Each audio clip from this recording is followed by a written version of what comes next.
நலாஸ் நாட்டு சர்க்கரை நலமுடன் வாழ நலாஸ் இந்தியாவிலேயே நாட்டு சர்க்கரைக்கு ISI முத்திரை மற்றும் அக்மார்க் அங்கீகாரம் பெற்ற ஒரே நிறுவனம். தொடர்புக்கு 9047050000.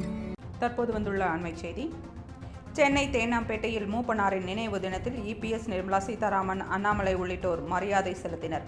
பிரதமராகும் வாய்ப்பு கிடைத்த போதும் சிலர் ஆதரவு தராததால் மூப்பனார் பிரதமர் ஆக முடியவில்லை. இதை தமிழுக்கு நடந்த துரோகம் என நிர்மலா சீதாராமன் குற்றம் சாட்டினார். தமிழர் பிரதமராக வேண்டிய தருணத்தில் தடை உண்டானது வரலாற்றின் வேதனை, இதனை மறக்க முடியாது என அவர் குறிப்பிட்டார். தமிழகத்தில் நல்லாட்சி தேவைப்படுவதாகவும் 2026 சட்டமன்ற தேர்தலில் மாற்றம் ஏற்படுத்த மக்கள் ஆர்வமாக உள்ளதாகவும் நிர்மலா சீதாராமன் வலியுறுத்தினார். கூட்டணியில் சிறு பிரச்சனைகளை புறக்கணித்து முதிர்ந்த தலைவர்களின் வழிகாட்டுதல்களுடன் ஒற்றுமையாக நல்லாட்சிக்காக பாடுபட வேண்டும் என தெரிவித்தார். அண்மை செய்தியை பார்த்துக் கொண்டிருக்கிறோம்.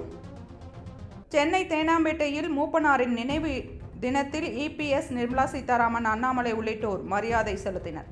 பிரதமர் ஆகும் வாய்ப்பு கிடைத்த போதும் சிலர் ஆதரவு தராததால் மூப்பனார் பிரதமராக முடியவில்லை. இதை தமிழுக்கு நடந்த துரோகம் என நிர்மலா சீதாராமன் குற்றம் சாட்டினார். ஒரு தமிழர் பிரதமராக வேண்டிய தருணத்தில் தடை உண்டானது வரலாற்றின் வேதனை, இதனை மறக்க முடியாது என அவர் குறிப்பிட்டார். தமிழகத்தில் நல்லாட்சி தேவைப்படுவதாகவும் 2026 சட்டமன்ற தேர்தலில் மாற்றம் ஏற்படுத்த மக்கள் ஆர்வமாக உள்ளதாகவும் நிர்மலா சீதாராமன் வலியுறுத்தினார். கூட்டணியில் சிறு பிரச்சனைகளை புறக்கணித்து முதிர்ந்த தலைவர்களின் வழிகாட்டுதலுடன் ஒற்றுமையாக நல்லாட்சிக்காக பாடுபட வேண்டும் என தெரிவித்தார். அண்மை செய்தியை பார்த்துக் கொண்டிருக்கிறோம்.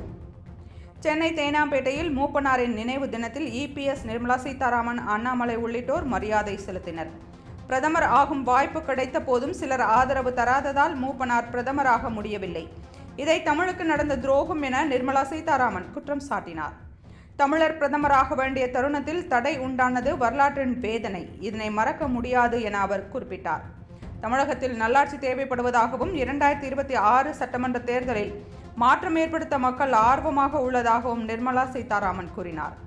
கூட்டணியில் சிறு பிரச்சனைகளை புறக்கணித்து முதிர்ந்த தலைவர்களின் வழிகாட்டுதல்களுடன் ஒற்றுமையாக நல்லாட்சிக்காக பாடுபட வேண்டும் என தெரிவித்தார்.